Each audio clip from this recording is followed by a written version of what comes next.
유럽의 법과 윤리를 연구하는 어느 역사가가 유럽의 여러 나라의 문화와 법에 대한 그 태도가 어떻게 다른지를 이렇게 표현했습니다. 그래서 실제 모든 사람들이 또 모든 법이 그렇다는 것이 아니라 전반적인 성향을 풍자한 것이죠.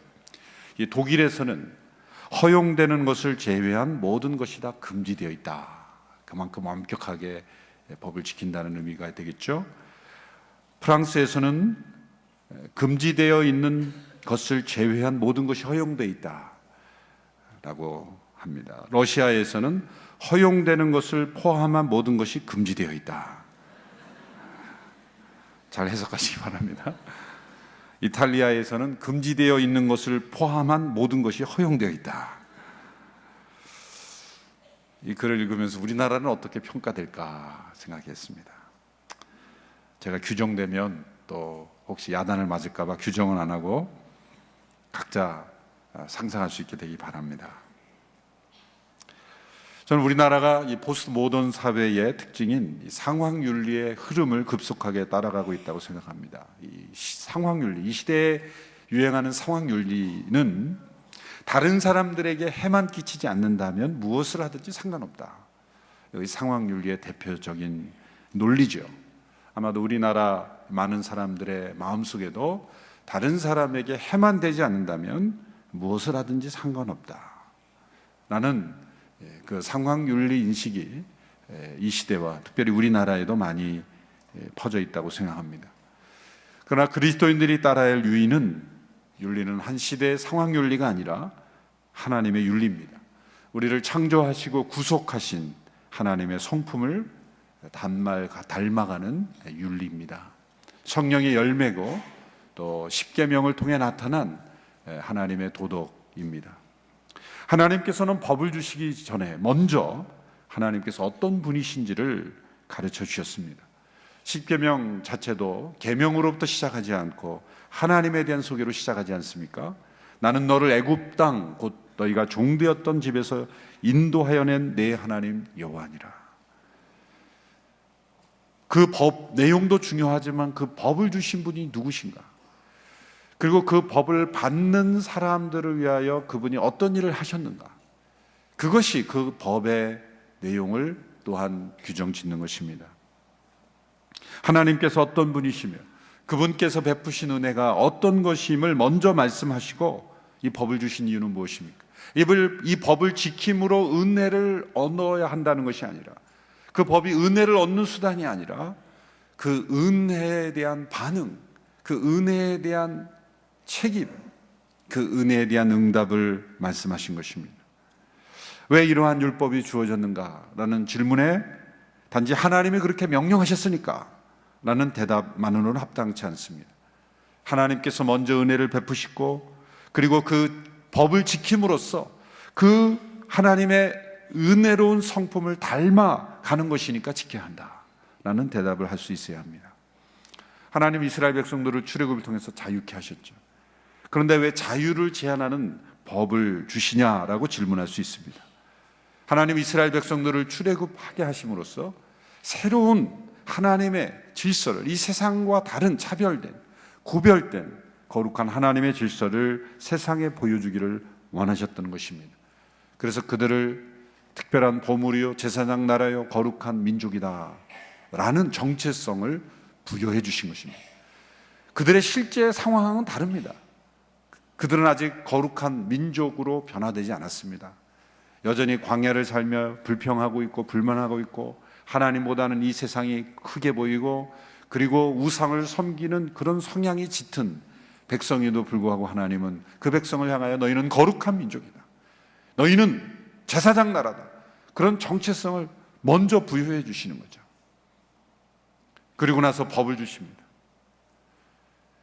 그 법을 통해서 하나님께서 원하시는 그러한 나라 백성으로 변화되어 가기를 원하시는 것이죠. 하나님은 출애굽을 통해 얻은 자유를 책임으로 전환시켜 주시는 겁니다. 여러분, 자유란 무엇입니까? 자유란 무엇인가에 대한 가장 일반적인 대답은 하고 싶은 것을 하는 것입니다. 맞습니다. 그러나 정확한 답은 아닙니다. 자기가 하고 싶은 것을 하는 건 분명 자유입니다. 그러나 자기가 하고 싶은 것을 하게 되면, 하고 싶은 대로만 하게 되면 그 자유는 오래가지 못합니다. 결국에는 하고 싶은 것을 할 자유를 잃어버릴 수도 있습니다. 우리는 우리의 생활 속에서 이 자유가 무엇인지를 알 수 있는 많은 경험을 하죠. 모든 운동 경기는 정해진 규칙을 지킬 때만 그 안에서 자유롭게 운동할 수 있습니다. 육지에 있는 동물은 육지에 살 때 자유로울 수 있는 것입니다. 육지에 있는 동물이 답답하다고 자유롭게 살고 싶다고 바닷속에 뛰어들면 어떻게 되겠습니까? 바닷속에 있는 물고기가 바닷속에만 사는 것이 답답하여 바다를 벗어나 육지로 올라오면 어떻게 되겠습니까? 하늘을 나는 새가 그 하늘을 벗어나고 싶어서 그 작고 가냘픈 다리로 육지를 뛰어간다고 생각해 보십시오. 그게 자유로운 것일까? 동물은 육지를 뛰어나야 자유롭고, 새는 하늘을 날아야 자유롭고, 물고기는 물속에서 헤엄쳐 자유로운 것입니다. 존재하는 모든 것에는 목적이 있고, 그 목적을 이루기 위해서는 제한과 규칙이 주어지는 거예요. 그리고 그 제한과 규칙을 지킬 때만, 그 법 안에서만 자유로울 수 있는 거죠. 그러므로 진정한 자유란 하고 싶은 대로 하는 것이 아니라 해야 하는 것을 하는 것이다 라는 것이죠. 자유란 무엇으로부터 벗어나는 것만이 아니라 무엇으로 향하는 자유인 것입니다. 인간에게 그렇다면 자유는 무엇입니까? 인간이 하고 싶은 대로 하는 것이 인간의 자유가 아닙니다. 인간이 창조된 목적대로 사는 것이 자유인 것입니다. 인간이 창조된 목적대로 살지 못하게 되었습니다. 죄 때문에. 죄 가운데 있는 인간이 스스로 살고 싶은 대로 사는 것이 자유인 줄 알았지만 그런 자유를 잃어버린 오히려 종된 삶이었다는 거죠. 하나님은 죄와 사망으로부터 우리를 건져내셨습니다. 이 세상 모든 사람들이 다 자유인으로 사는 것 같지만 다 죽음의 종으로 삽니다. 죽음의 노예로 삽니다. 죄의 종으로 삽니다. 출애굽이란 바로 죄와 사망의 종된 우리로부터 우리를 자유케 하시는 거예요. 그럼 그것으로부터 나온 것이 자유인가 아닙니다. 하나님을 향하여 하나님께 순종하고 하나님을 사랑하는 창조된 목적으로 나아가야만 진정한 자유인 것입니다. 그러므로 이게 자유란 무엇입니까? 스스로 하고 싶은 대로 사는 것이 아니라 하나님의 생명의 성령의 법을 따라 순종하며 사는 것이 자유입니다. 우리에게 자유는 순종입니다. 하나님에 대한 사랑입니다. 오늘 우리가 함께 읽은 이 출애굽기 21장부터 23장까지는 이제 10계명의 속편이다, 해설편이다, 또 구체적인 적용편이다라고 말할 수가 있습니다. 10계명의 영적 법칙을 어떻게 생활에서 적용할 것인가에 대해서 말씀해 주신 거죠. 그 첫 번째 케이스가 바로 종에 관한 법입니다. 그런데 그 시대 문화에서 한 나라의 일종의 법전인데 제1장에서 종에 관한 규례부터 나오는 것은 매우 이례적이고 매우 특이한 것입니다. 당시에 많은 사람들에게 알려져 있던 이 함무라비 법전이라는 그 법전, 오늘날에도 알려진 그 당시의 법전에는 이 종에 관한 규례가 제일 마지막에 나온다고 합니다. 그만큼 비천하게 여기고 제일 나중에 다뤄도 되는, 그렇게 중요하지 않게 여기는 그런 법이라는 의미를, 상징을 보여주는 거죠. 그런데 하나님께서 이스라엘 백성들에게 주신 10계명은 대헌장과 같은 것이고요, 큰 권리장정과 같은 것이고, 그 다음에 이루어지는 법조문의 제일 첫 번째 장이 종에 관한 규례였다. 이거는 매우 우리에게, 그 순서부터가 우리에게 주는 충격과 도전이 있는 것이죠. 이 오늘날에도 사회윤리적인 시각에서 성경을 보는, 특별히 구약을 보는 분들은 왜 하나님께서 종에 관한 법을 주셨다는 것 자체가 종의 제도를 묵인하고 인정하시는 거 아니냐, 그렇게 도전하고 공격합니다. 하나님께서 차라리 누구든지 노예를 삼지 말라라는 말씀을 주셔야 진짜 하나님의 윤리 아니냐, 종은 이렇게 대하라고 한다는 것은 먼저 그 자체가 종의 제도를, 노예 제도를 인정한 것 아니냐라고 이 구약의 윤리관을 공격하고 있습니다. 어떻게 보면 일리가 있는 말이죠. 그런데 이렇게 세 가지 관점으로 이런 법을 우리는 이해합니다. 첫 번째로 하나님께서 주신 많은 법과 제도들이 그 당시에 이 타락한 문화적 틀에 갇혀있는 사람들의 눈높이에 맞추어서 말씀하셨기 때문에 허용하는 것처럼 보이는 것입니다.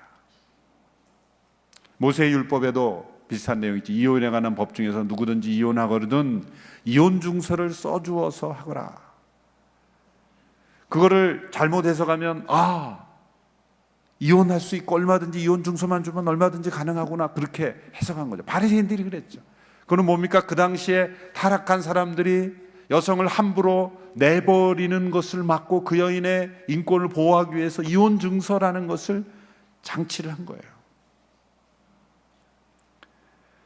존 칼빈, 종교개혁자 존 칼빈 이를 적응, 조금 어려운 단어죠. 적응, 어코모데이션, 적응이라는 단어로 설명했어요. 마치 우리 부모가 어린 자녀와 대화할 때, 이제 옹알이를 막 시작하는 자녀와 대화할 때 어떻게 합니까? 부모도 옹알옹알 해야 돼요. 제가 설교하듯이 그 옹알이 자녀에게 대화하면 인생의 목적은 하나님을 사랑하고 존중하는 것이며, 알겠느냐? 그냥 옹알옹알 모르죠. 그럼 어떻게 같은 수준에서 옹알옹알 해야 되는 거예요. 그러면 그 부모가 옹알옹알 하는 것을 녹음기에 딱 달아가지고 이제 어느 청문회를 하는데 이 사람의 의식 수준은 이 정도입니다 라고 발표를 하면 많은 사람들이 저 사람의 정신 상태는 저거밖에 안 되는데 우리가 저 사람을 지도자로, 말이 안 되는 거죠. 하나님의 윤리의 수준을 그 타락한 그 시대의 사람들에게 맞춰서 하나님이 종을 삼지 말라 해도 그 말을 마음에 새기고 변화받을 수 있는 사람, 수준이 안 되는 그 사람들에게 눈높이에 맞춰서 그냥 옹알이로 말씀해 주시는 거예요. 너희들이 종을 이렇게 해야 된다. 그것을, 이 단계를 세워서 하나님께서 인간과 교통하시는 거예요. 그걸 적응이라는 단어로 설명했죠. 그것은 인정했다는 것이 아니라 하나님께 계단을 놓아주시면서 이끌어 가시는 하나의 방법이죠. 하나님께는 합당하지 않지만 사람들과 소통하시기 위해서 일시적으로 용납하시는 그러한 경우들이 이 구약에 특별히 많이 많습니다. 적응하시는 하나님을 보여주는 거죠. 두 번째는 당시 이스라엘 민족에게 주신 오늘 본문에 나타난 종의 제도를 볼 때도 다른 제국들의 타락한 노예 제도와는 질적으로 엄청난 차이가 있습니다. 그리스 로마나 또 후에 유럽이나 미국에서 있었던 아프리카의 많은 사람들을 노예 매매하는, 그리고 그들의 인권을 완전히 짓밟는 그 시대의 어떤 노예 제도와는 너무나 차별화된 그러한 제도죠. 일종의 계약 노무자의 성격이라고 할까요? 경제적인 어려움을 통해서 일시적으로 노동을 통해 그들의 빚을 청산하는 어떤 계약직으로 생각해야 하는 것입니다.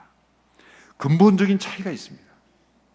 그 윤리 수준이 굉장히 높은, 상상을 초월하기 어려운, 그 당시에 고대 근동에 있던 다른 나라들의 제도와는 근본적으로 구별된 그런 내용을 볼 수가 있습니다. 이제 이후에 함께 그 내용을 살펴보겠습니다. 세 번째로, 그러나 하나님께서 이 종에 대한 규례를 주실 때는 거의 당대는 금지하는 효과를 가질 정도로 엄격했을 뿐만 아니라 후대에는 궁극적으로 그 제도를 폐지하는, 그 자체가 없어지도록 하는 의도를 가진 제도였다는 거예요. 하나님께서는 결코 이 종의 제도를 하나님의 창조 질서의 일부로 간주하시진 않습니다. 그것을 보여주기 위해서 어쩌면 지키기 어려울 정도로 파격적인 보호와 권리를 말씀하신 것입니다. 다른 문화의 제도들에서는 노예의 운명은 노예주에게 전적으로 달린 거예요. 재산과 같은 거예요. 모든 처분이 다 주인에게 달려 있는 거예요. 주인이 죽일 수도 있고 살릴 수도 있고 마음대로 팔 수도 있고, 어떠한 제도도 없이 주인의 생각이 곧 법이었습니다. 그러나 하나님께서는 첫 번째 내용에서 이 종의 지위와 보호를 그 당시로 볼 때는 급진적일 정도로 차원이 다른 법을 만들어 주셨습니다. 이제 구체적인 내용을 1절에서 11절의 말씀, 이 내용이 21장 전체가 종에 대한 규례인데 1절부터 11절까지의 내용만 우리가 함께 살펴보겠습니다. 이 내용만 봐도 이 종이 주인과 동등한 인격을 가진 종에 대한 평등과 사랑의 원칙을 말씀하고 있습니다. 첫 번째 중요한 원칙은 2절에 나와 있습니다. 2절 말씀 우리 같이 한번 읽어볼까요? 21장 2절 시작. 만일 내가 히브리 종을 사면 그는 6년 동안 너를 섬겨야 한다. 그러나 7년째에는 그가 대가 없이 자유롭게 나갈 것이다. 6년 상한제죠. 어떠한 이유로 인해서 종이 되었든지가, 이건 남자 종에 일단 해당하는 겁니다. 6년 이상은 종살이를 하지 못하도록 되어 있어요. 그 금액이 아무리 많고 또 어떠한 이유에 있든지 간에 6년까지만 종살이를 하고 제 7년째는 대가 없이 무조건 자유인이 되는 것입니다. 학자들 간에는 이 7년째가 매 안식년 7년마다 돌아오는 이스라엘의 율법에 있는 안식년의 주기인가 아니면 종이 된 이로부터 7년째인가, 거기에 대해서는 의견이 좀 다릅니다. 오늘 본문을 보면 이제 6년 동안 섬겨야 된다 그랬는데 또 한편에서는 안식년 주기로 말씀하신 것이라는 주장도 만만치 않습니다. 그러나 어떤 경우에든지 간에 6년은 넘을 수 없다. 만약 안식년 주기로 이것을 해석한다면 1, 2년만 섬겨도 안식년이 돌아오면 끝나는 거죠. 근데 이것은 경제적인 빚의 관계도 마찬가지입니다. 누구에게 빚을 지면 이제 7년씩 7번 돌아오는 희년이 되는 안식년에는 모든 빚이 다 탕감이 됩니다. 그럼 많은 사람들이 이렇게 거꾸로 악하게 생각하겠죠. 그러면 안식년 되기 바로 전에는 많은 빚을 지고 이제 내년에는 안식년 되니까 그냥 탕감받으면 되겠다, 그렇게 생각할 수 있어요. 여러분 표정 보니까 그런 생각 난 안 해봤는데, 제가 굉장히 악한 사람이죠. 저는 안식년에 빚탕감 제도를 볼 때 그러면 그 안식년 직전에 돈을 많이 빌리고 이제 내년에 탕감이니까 그런 사람이 나오겠네? 나올 수 있겠죠. 그렇게 생각합니다. 그럼 거꾸로 생각하세요. 그럼 누가 함부로 빌려준대요? 그 법을 아는 사람이 이제 연말에 빌려주면 내년에 안식년 돌아오면은 그거 못 받을 게 뻔한데 누가 그렇게 빌려준답니까? 그러니까 그건 뭐냐면, 만일 빌려준다면 내가 주는 것으로 생각하고 빌려주는 거죠. 그 정도로 빚을 제한하는 거예요. 그래서 자동적으로 서로 간에 원한을 살 만한 빚을 차단시킬 뿐만 아니라, 그리고 어려운 상황에 있다면 그냥 거저 도와준다. 받을 수 있으면 좋고 못 받으면 할 수 없고 라는 차원의 어떤 긍휼과 사랑으로 하나 될 수 있는 기가 막힌 제도가 운행되고 있었다는 거예요. 세상의 어느 법도 그런 법이 지금도 실행될 수 있는 나라는 없어요. 사실 인간의 타락한 심성 때문에. 이 법이 이스라엘 백성들이 그대로 지켰다면 그 나라는 정말 하나님 나라의 질서가 움직여지는 나라죠. 이것도 마찬가지죠. 6년 동안만 종으로 섬기고 7년째는 대가 없이 자유인이 되는 거예요. 이거는 그 당시에 평생 혹은 대를 이어서 종이 되는 다른 나라의 노예 제도와는 근본적으로 차원이 다른 거예요. 이것 자체가 벌써 다른 질서를 보여주는 것 아니겠습니까? 또 자유인이 될 때는 퇴직수당까지 넉넉히 주라, 이 말씀이 있어요. 이 말씀은 신명기에 이제 보충하는 말씀이 나오는데, 신명기 15장 12절에 14절을 보십시오. 같이 한번 읽어볼까요? 신명기 15장 12절 14절 시작.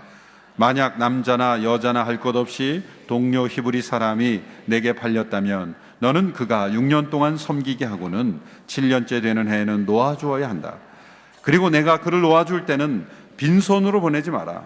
내 양들이나 내 다장마당이나 내 포도주 틀에 있는 것을 그에게 넉넉히 베풀어라. 너희 하나님 여호와께서 너에게 복 주신 것처럼 그에게 주어라. 빈손으로 보내지 말고 넉넉히 베풀어라. 세상에 어느 그 당시에 종에 관한 규례에서 이런 규례가 있었겠습니까? 이것은 살아계시며 역사하시며 은혜와 자비가 풍성하신 하나님이 주신 법이기 때문이죠. 자, 이 법이 그대로 실행됐다면, 요거 한 가지만이라도 그대로 실행됐다면, 때로는 어떤 채무관계에 의해서 다른 집에서 종으로 살지만 6년이 지나면 자유인이 되고 또 넉넉히 베풀어야 하는 그러한 책임을 주인이 갖고 있기에 그 종의 인권은 그 자체가 보호가 되는 거예요. 평생 노예라고 생각하는 사람과 6년만 지나면, 군 복무가 지나면 다시 그 사회로 돌아올 수 있다는 기대 때문에 그냥 버티는 거 아니에요? 힘들어도. 그것처럼 몇 년 힘든 기간이 있지만 이제 자연이 된다고 생각할 때 용기를 잃지 않고 비관하지 않고 절망하지 않고 살아갈 수 있도록, 그리고 또한 주인의 배려와 사랑으로 새로운 인생을 살아갈 수 있는 용기를 얻게 하는 것이죠. 또한 종의 결혼 관계를 존중했죠. 홀로 들어왔으면 홀로 나가고 아내와 함께 들어왔다면 함께 나갈 수 있도록 했고, 단 홀로 들어와서 주인 가정에서 가정을 이루었다면 그 가족들은 주인의 소유이므로 두고 나가야 했습니다. 그런데 정말 그 가정과 함께 살기를 원한다면 다른 길이 있어요. 그것은 다음에 설명했습니다. 자, 두 번째 중요한 법칙입니다. 여자 종에 대해서는 남자 종보다 더욱 엄격하게 규정을 하였습니다. 그것은 여성을 보호하기 위한 거예요. 7절의 말씀 보십시오. 7절 시작. 어떤 사람이 자기 딸을 종으로 팔면 그 종은 남종처럼 자유롭게 나가지 못할 것이다. 남종처럼 자유롭게 나가지 못하는 것은 자칫 잘못하면 성차별처럼 느끼고 여성을 더 힘들게 한 것처럼 보일지 모르지만 정반대입니다. 더 배려한 것입니다. 남자들은 6년째가 돼서 7년째 되면 자유인이 되면 재산권을 가지고 살아갈 수 있지만 그 당시 여성은 재산권을 소유할 수 없어요. 홀로 되면 오히려 더 위험해질 수가 있는 거예요. 그래서 여인에 대한 철저한 보호와 장치가 되지 않는 이상은 혼자 자유롭게 할 수 없다. 더 책임지라는, 오히려 종된 상태에서 계속 있는 것이 더 나을 수도 있기 때문에 보호하기 위해서 무조건 자유롭게 하지 마라라는 거예요. 그래서 몇 가지 케이스, 왜 여종이 됐는가에 따라서 다른 이유로 적용되었습니다. 보시면 8절에 이렇게 되어 있습니다. 주인이 자기가 가지려고 산 그 여종을 기뻐하지 않으면 그 여종을 속량해 주어라. 속량해 주어라. 값을 지불해 주어라. 그래서 자유하게 해줘라. 두 번째, 아들의 아내로 생각하고 종으로 받아들인 것이라면 딸처럼 대하라. 9절입니다. 그가 만약 자기 아들에게 주려고 산 것이라면 그는 종을 딸처럼 대해라. 딸을 대하듯 대하라. 이게 하나님의 기준입니다. 만일 10절에 다른 아내를 드린다 해도 그는 그 여종에게서 먹는 것, 입는 것, 그리고 아내 되는 권리를 제한할 수 없다. 여종의 권리는 제한될 수 없다. 그 시대 속에서, 그 시대의 타락한 문화적 틀 속에서 하나님은 한 여종의 권리와 인생을 보호하려는 장치들을 여러 개 했다는 거예요. 만일 이 세 가지가 보장되지 않는다면 여종은 대가 없이 자유롭게 나갈 수 있다. 이렇게 한 여종의 인권과 그의 삶을 보호하려는 하나님의 섬세한 그러한 그 마음이 담겨 있는 제도인 것입니다. 하나님께서 분명히 앞서 말씀드린 대로 종제도를 기뻐하신다는 게 아닙니다. 그리고 이 제도를 이후의 모든 문화도 적용해야 된다는 것도 아닙니다. 하나님은 그 시대 문화 속에 적응하시며 최대한 그것을 금지시키며 그 속에서 한 사람 한 사람의 인권을 보호하시는 법을 만들어 주심으로 후대 사람들이 이 정신을 적용한다면 그 법은 필요가 없게, 그 법을 폐지하도록 만드는 그러한 후에 노예 제도의 철폐를 주장하는 많은 지도자들은 바로 성경의 윤리관에 힘입어서 그 성경 윤리의 믿음으로 그 노예 철폐를 이루었던 것이 아니겠습니까? 하나님의 방법입니다. 그런데 세 번째 이 종의 규례에서 가장 클라이막스가 되는 규례는 이제 다시 앞서서 7년째가 되어 자유인이 될 수 있는데 사랑하기 때문에 자진해서 종이 되는 길이 있었다는 거죠. 아주 독특한 법입니다. 5절 6절의 말씀을 우리 같이 함께 읽겠습니다. 5절 6절 시작. 그러나 그 종이 허심탄회하게 내가 내 주인과 내 아내와 자식들을 사랑하니 나가고 싶지 않다라고 하면 그 주인은 그를 데리고 가서 그 길을 송곳으로 뚫어라. 그러면 그는 영원히 그 주인을 섬기게 될 것이다. 6절을 제가 잘못 읽었죠? 타이핑을 하다가 그 부분이 삭제된 것 같아요. 6절을 다시 읽으면 이렇게 되어 있습니다. 그 주인은 그를 데리고 재판장에게 가야 할 것이다. 또한 문이나 문기둥으로 데리고 가서 그 길을 송곳으로 뚫어라. 그러면 그는 영원히 그 주인을 섬기게 될 것이다. 아주 특이한 제도입니다. 자, 법적으로 자유인이 될 수 있습니다. 그런데 그 주인이 베풀어준 사랑과 또 종으로 그 주인집에서 얻게 된 처자식을 사랑하기 때문에 나는 평생 종으로, 오늘 본문에는 영원히라는 단어를 썼어요. 자, 이 영원이라는 단어, 그냥 평생이라고 해도 되는데 이 구약시대에 영원이라는 단어를 썼다라는 것은, 이것은 뭔가 예언적, 미래에 있을 어떤 사건을 우리에게 보여주는 의미가 담겨 있다고 해석할 수 있는 거예요. 왜 영원이라는 조항을 여기에 덧붙였을까요? 영원한 가치, 영원한 어떤 생명의 법을 우리에게 미리 설명해 주기 때문이 아닐까요? 귀를 송곳으로 뚫는다는 건 매우 고통스러운 일이죠. 오늘날의 기계가, 의료기계가 발달한 이 시대에 여인들이 이렇게 미를 위해서 귀를 뚫고 뭐 귀걸이도 하고 장식도 하지 않습니까? 근데 송곳으로 뚫는다. 굉장한, 문에다가 달아 송곳으로, 아주 무식하고 비위생적이고 굉장히 두려운 일이죠. 그것이 그만큼 고통스러운 대가를 치르면서까지도 내가 원하면 그렇게 할 수 있다. 그 이유는 뭘까요?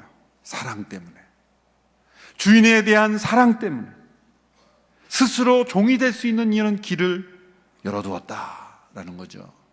그런 사람이 있을까요? 스스로 자유인으로 자기 개인의 인생을 스스로 살아갈 수 있는 자유의 길이 열렸음에도 불구하고 스스로 종으로 살아가는 길을 선택함으로 그 주인과 함께 가정과 그 삶을 사랑 가운데, 나는 종의 신분이지만 나는 사랑하기에 영원토록 당신의 종이 되겠다라고 헌신한 사람이 있었을까? 라는 거죠. 여러분, 우리는 이러한 제도를 통해서 과연 그렇게 귀를 뚫은 사람이 있으냐 없느냐는 우리가 고증할 길은 없어요.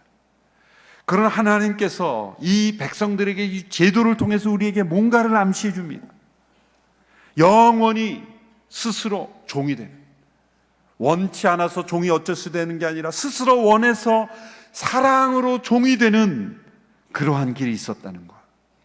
우리에게 어떤 모형, 예언을 보여주는 거죠.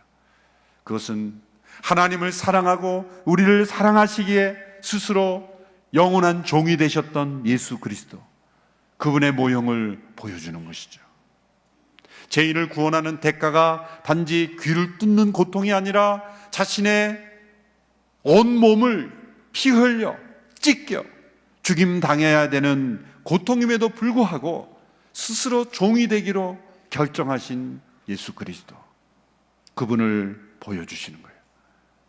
예수님은 우리를 위하여 하나님을 사랑해서 스스로 귀뚫은 종이 되신 것입니다.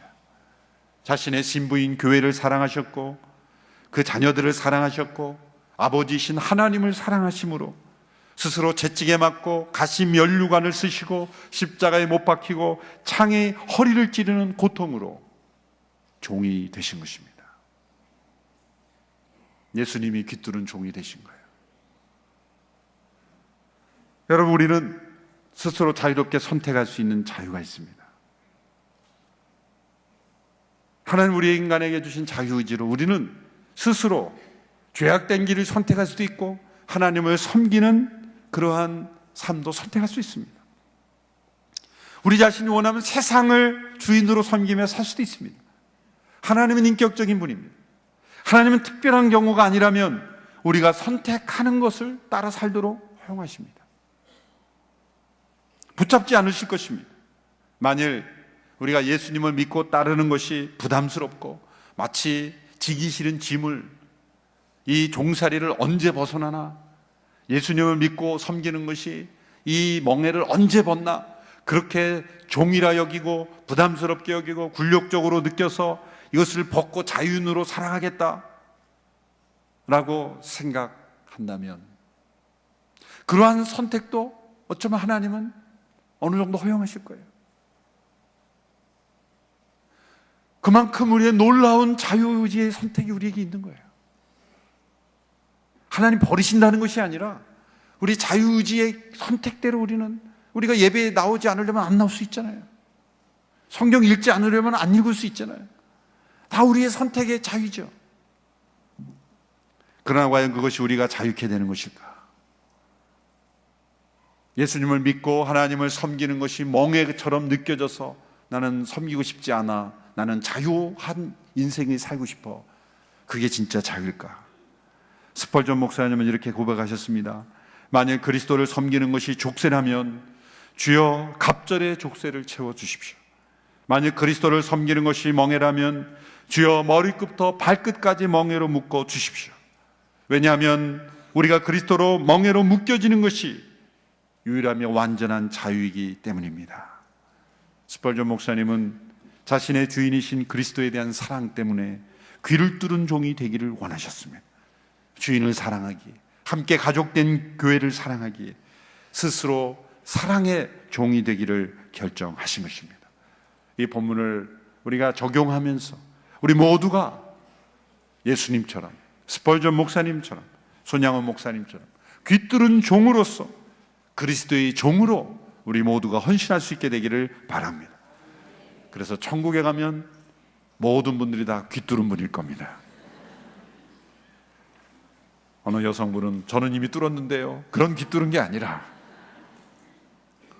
순종의 보석을 달 수 있는, 또 기쁨의 보석, 거룩의 보석을 달 수 있는 귀뚫은 종, 하나님의 음성을 들을 수 있는 귀로 열리고 또 순종하며 주님을 기쁘시게 하는 일에 사랑으로 스스로 자원함으로 종이 되는 것이 귀뚫은 종이에요.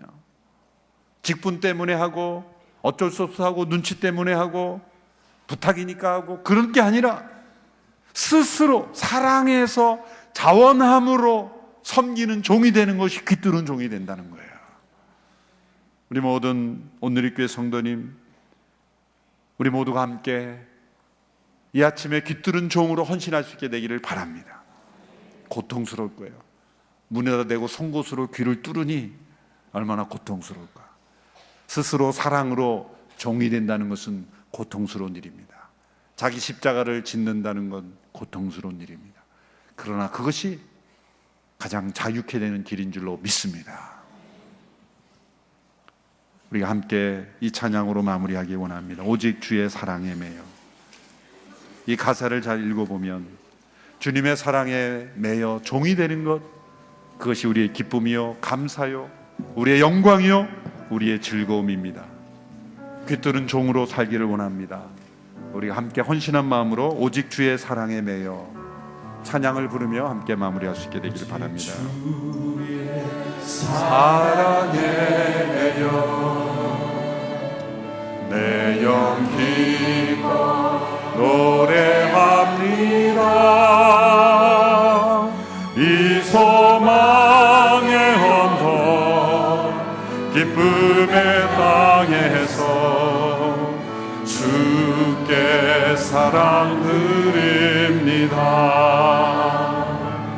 오직 주의 임재 안에 갇혀 내 영 기뻐 찬양합니다. 이 소명의 언덕 거룩한 땅에서 주께 경배드립니다. 주께서 주신 모든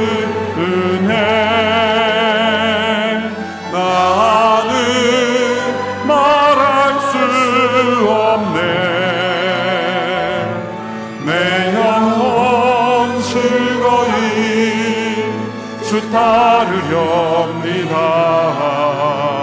주께 내 삶 드립니. 주께서 주신 모든 은혜, 주께서 주신 모든 은혜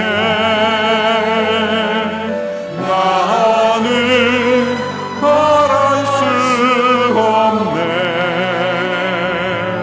내 영혼 즐거이 주 따르렵니다. 주께 내 삶 드립니다. 이 시간 잠시 기도하겠습니다. 하나님, 귀뚫은 종으로 주님을 섬기기를 원합니다. 영원토록 주의 종이 되기를 원합니다. 주님을 사랑하기에 구원의 은혜를 베풀어 주신 주님, 날마다 함께 하시며 인도하시며 공급하시는 은혜를 베풀어 주신 주님, 주님을 섬기는 것이 나의 기쁨입니다. 주의 사랑에 매이는 것이 나의 자유입니다. 주의 임재 안에 갇히는 것이 나의 영광이요 기쁨입니다. 주님, 귀뚫은 종으로 살겠습니다. 자원함으로 종이 되겠습니다. 주의 종으로 살겠습니다. 헌신하며 함께 기도하며 나가겠습니다. 하나님 아버지, 귀뚫은 종으로 우리의 삶을 초대하신 것을 감사합니다. 자원함으로 주님을 섬기며 주님을 사랑하기에 영원토록 주의 종으로 살기로 결단하기를 원합니다. 우리를 위하여 십자가에 못 박혀 죽으심으로 귀뚫은 종이 되으신 주님, 우리에게도 자기 십자가를 지고 나를 따르는 종의 삶으로 초대하신 것을 감사합니다. 하나님의 종이 되는 것, 주의 종이 되는 것, 주의 사랑에 매는 것이 우리의 참 자유요 기쁨이요 영광이요 거룩임을 믿습니다. 주님, 자원함으로 종이 되는 기쁨을 누리는 우리의 모든 삶이 되게 하여 주시옵소서. 하나님 아버지, 이스라엘 백성들의 주신 종의 제도를 통하여 모든 이가 평등하며 모든 이가 존중받아야 하며 어떠한 삶 속에서도 낙심하지 말아야 될 것을 말씀하시니 감사합니다. 또한 깃두른 종의 제도를 통해 우리에게 십자가의 놀라운 사랑의 모습을 보여주심을 감사하고, 우리 모두가 져야 될 십자가, 그러나 그것이 비굴함이 아니요 또 억울함이 아니요 기쁨과 감사와 거룩의 삶인 것을 깨닫게 하시니 감사합니다. 자원함으로 종이 되어 주님을 섬기는 것이 자유요 기쁨인 것을 깨닫게 하시니 감사합니다. 우리 모두가 귀뚫은 종으로 영원토록 주님을 섬기는 종의 삶으로 하나님이 주신 기쁨과 자유를 누리는 삶이 되게 하옵소서. 예수님의 이름으로 기도하옵나이다. 아멘.